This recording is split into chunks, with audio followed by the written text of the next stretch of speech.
रञ्जयन् अञ्जनाद्रौ शुभगुणविभवेन श्रीमदा विग्रहेण अनुकुलमनकम्पोद्धेलया लीलया च श्रुतिपरिषदि पुंसाम् उत्तमः श्रूयमाणः शेषाद्रिशिखररत्नं त्रिभुवनबुद्धुरितान्धकारमार्ताण्डं भक्तजनपारिजातं वन्दे श्रीवेङ्कटेशमखिलेशम् नीलातुङ्गस्तनगिरितटी सुप्तमुद्भोज्य कृष्णं पारार्ध्यं स्वं श्रुतिशतशिरःसिद्धमध्यापयन्ती स्वोच्छिष्टायां स्रजनिगलितं या बलात्कृत्य भुङ्क्ते गोदादस्यै नम इदमिदं भूय एवास्तु भूयः।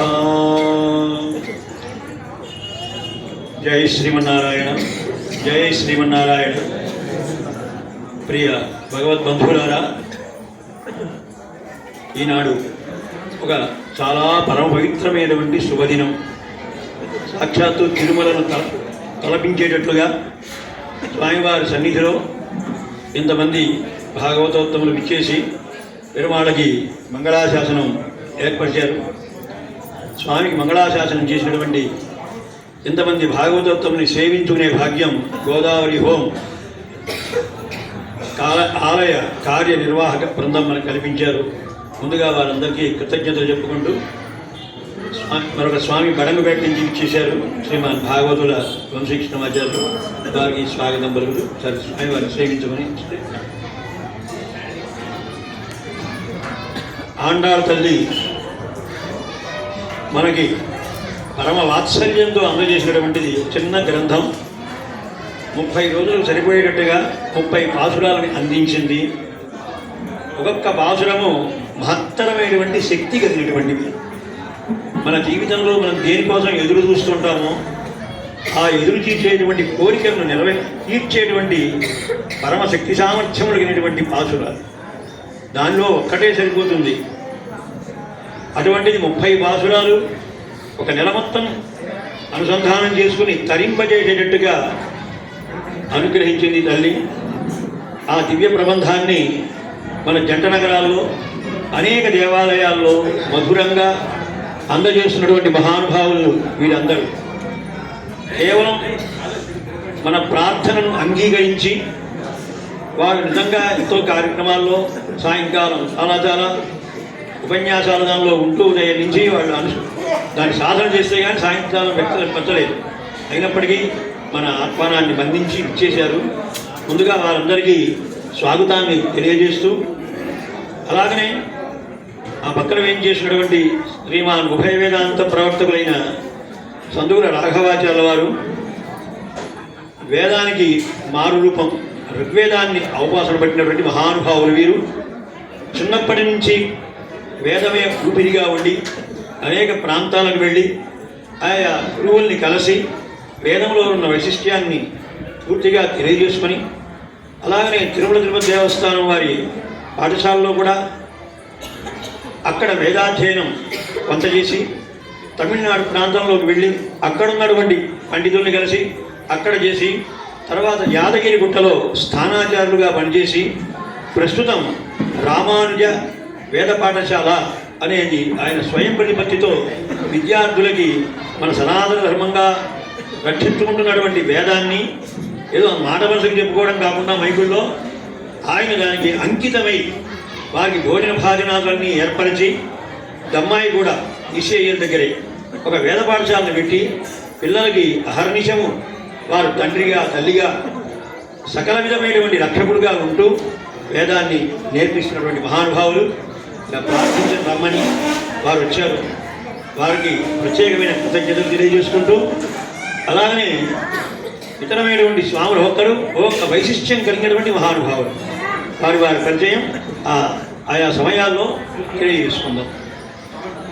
ఇచ్చేసినటువంటి మీ అందరికీ కూడా మరొక మారు స్వాగతాన్ని తెలియజేస్తూ, ఈ అవకాశం మళ్ళీ వస్తుందని మనం ఊహించలేము. వస్తే సంతోషమే.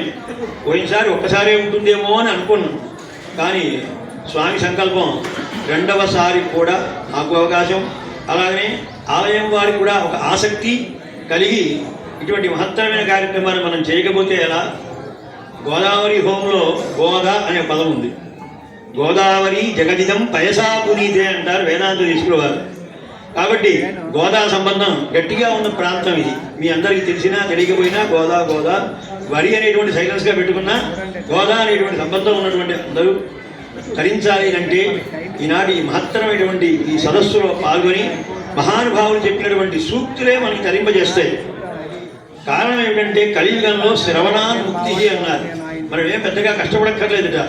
ఏకాగ్రతతో చెప్పినవి వింటే ఎన్నో యజ్ఞములు చేసినటువంటి ఫలితం వస్తుంది, ఎన్నో రకాల తీర్థయాత్రలు చేసినటువంటి ఫలితం లభిస్తుంది. అనేక శాస్త్రాధ్యయనం చేస్తే వచ్చే ఫలితము శ్రవణం వల్ల కూడా వస్తుంది. కాబట్టి పరమ భక్తులుగా చెప్పబడేటువంటి వారందరూ ఆచరించే నవవిధ భక్తుల్లో ప్రధానమైనటువంటిది కూడా శ్రవణమే. శ్రవణం కీర్తనం విష్ణు స్మరణం పాదసేవనం అంటాం కదా. కనుక ఈ శ్రవణం అనేటువంటి దాన్ని కల్పించే ఒక భాగ్యం పరమాత్మ అయితే మనకిచ్చాడు. దాన్ని ఉపయోగించుకోవడంలో మనం ఉన్నాం. రోగము ఉంది, మందులు ఉన్నాయి, వేసుకోవడం ఒకటే. మనందరికీ రోగం ఏమిటి? భవరోగం అంటారు దీన్ని. ఈ రోగం పుట్టుక అనేదే ఒక చెప్పరానటువంటి వ్యాధట. అటువంటి దానికి సరైనటువంటి మందులు నాడు తెలియకపోవచ్చు. కానీ పరమాత్మయే అనుగ్రహించి గోదామవారి సూక్తుల కంటే మరొక గొప్పమైన సూక్తులు ఉంటాయా? మిగతా వాళ్ళందరూ మగవాళ్ళుగా పలికారు. అమ్మవారికి ప్రేమ ఎక్కువ. పిల్లవాడికి ఏమందిస్తే బాగుంటుంది, ఎలాగా వాడు తొందరగా కోలుకుంటాడు అనేటువంటి పరమ వాత్సల్యం కనుక ఆ వాత్సల్యపూరితమైనటువంటి అమ్మవారు అనుగ్రహిస్తున్నటువంటి తిరుప్పావైలోని ఆయా విశేషాలని ఒకరు ముందుగా పాసురాన్ని విన్నపం చేసి ఆ పాసురంలో ఉన్న భావాన్ని సూక్ష్మంగా చెప్పి ఆ తర్వాత ఆ పాసురంలో ఉన్నటువంటి ఒక వైశిష్ట్యం, ఏదైనా ఒక దివ్యానుభవం మనస్సుకి ప్రవాచకుడికి ఆనందం కలిగిస్తుంది. దాన్ని చక్కగా మళ్ళీ మనకు అందజేస్తారు. ఇలాగా సుమారు 17 మంది వివిధ ప్రాంతాల్లో ప్రవచనం చేసేటువంటి నిష్ణాతులైనటువంటి పండితులు. తిరుప్పావై చెప్పడం సామాన్యం కాదు. ఏదో రామాయణం చెప్పమంటే రాముడి మీదే కాన్సన్ట్రేషన్ చేసి చెప్పేయగలుగుతాం. భాగవతం చెప్పమంటే కృష్ణుడి మీద చెప్పి అక్కడి నుంచి అడిగిడి పోకుండా పూర్తి చేయొచ్చు. కానీ తిరుప్పావైలో ఒక భాషలను చెప్పాలి అంటే వాళ్ళకి దివ్య ప్రబంధాలతో పరిచయం ఉండాలి, ఆగమాలతో పరిచయం అయి ఉండాలి, రామాయణంతోనూ అలాగనే భాగవతంతోనూ భగవద్గీతతోనూ ఇవన్నీ ఉంటే కానీ ఆ రసస్వరూపుడైనటువంటి పరమాత్మ యొక్క తత్వం ఏమిటో బోధపడడం చాలా కష్టం. అలాంటిది పరమ పవిత్రమైన తిరుప్పావై ఉపన్యాసానికి విచ్చేసినటువంటి వారందరికీ ఒకసారి దాసోహాలు సమర్పించుకుంటూ ముందుగా వేదముతో ప్రారంభిస్తే వేద సారమే కదా అనండాలని చెప్పింది, వేరే ఏమి కాదు కదా. వేదం మనందరం చదవలేమని ఉద్దేశం చేత వేదంలో ఉన్నటువంటి సారాన్ని అందజేయాలి అనే ఉద్దేశం చేతనే శృతి శిరస్దీప్తం అని అంటాం మనం. శృతులవి దానిలో ఉన్నటువంటి మహత్తరమైన శృతిని మన రాఘవాచార్య స్వామి వారి ప్రసంగంతోనూ అలాగనే ముగింపులో వారి ప్రసంగం ఉంటుంది. ముందుగా ప్రారంభంగా వేద వాక్కులతో ప్రారంభమవుతుంది. అందరూ శ్రద్ధగా ఏకాగ్రతగా ఇది విని తరించరు. జై శ్రీమన్నారాయణ.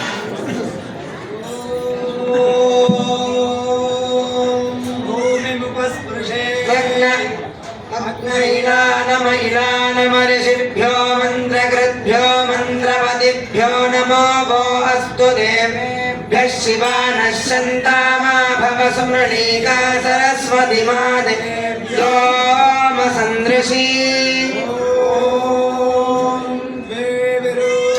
ूपेतरतस्वर्थे अन्यान्या वत्समुपधापयेते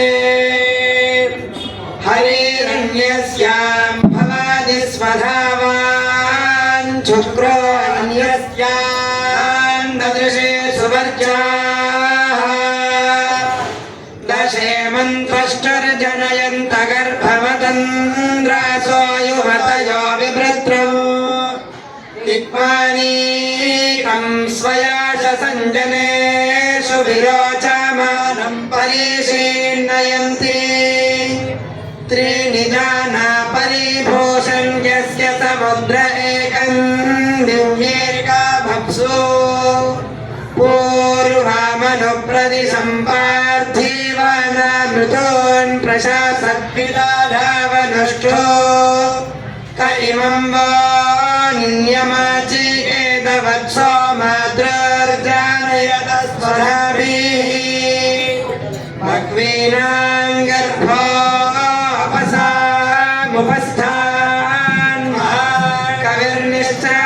स्वधावान् आविष्ट्यो वर्धते चारुरासु जिह्वाना मूर्धस्वयाश उपस्थे परिबोधातामो भव परिबोधातामो परिबोधातामो भव मम्मिष्ठो मम्मिष्ठो भव परिबोधातामो परिबोधातामो भव मम्मिष्ठः परिबोधाताम इति परिवहातामः भव मम्मिष्ठो मम्मिष्ठो भव भव मम्मिष्ठो वृत्रान्तामो वृत्रान्तामो मम्मिष्ठो भव भव मम्मिष्ठो वृत्रान्तामः मम्मिष्ठो वृत्रहन्तामो वृत्रहन्तामो मम्मिष्ठो मम्मिष्ठो वृत्रान्तामः वृत्रान्ताम इति वृत्रहन्तामः परशिराधो राधः परशिराधो मघोनां राधः परशिराधो मघोनां राधो मघोनां राधो मघोनामिति मघोनाम् अभ्यर्षाभ्यर्ष महानामर्षाभ्या अभ्यर्ष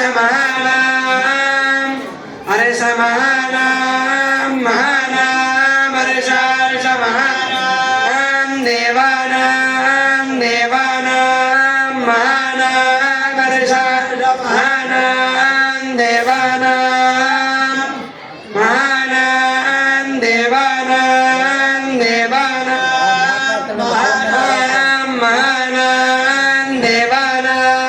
वेतिं देवानां महानां देवानां वेतिं देवानां वेतिमन्धसान्दासा वेतिं देवानां वेतिमन्धसा वेतिमन्धसान्दासा वेतिमन्धसा अन्धसेत्यन्नासा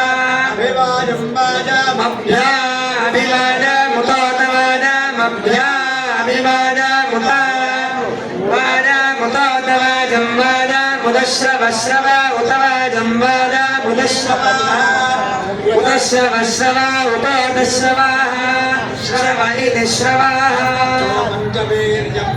एतच्छन्दो यद्विराड्यत्रिपदादेनोऽस्तिहा गायत्र्यो एकादशाक्षराणि पदानि तेन द्रष्टुं यत्र यस्त्रिंशदक्षरा तेनानुष्टुम् एकेनाक्षरेण छन्दांसि वियन्ति नद्वाभ्या यद्विराट् तत्पञ्चमं सर्वेषां छन्दसां वीर्यमवरुन्धे सर्वेषां छन्दसां वीर्यमश्नुते सर्वेषां छन्दसां सायुज्यं सरोपदां सलोकदामश्नुते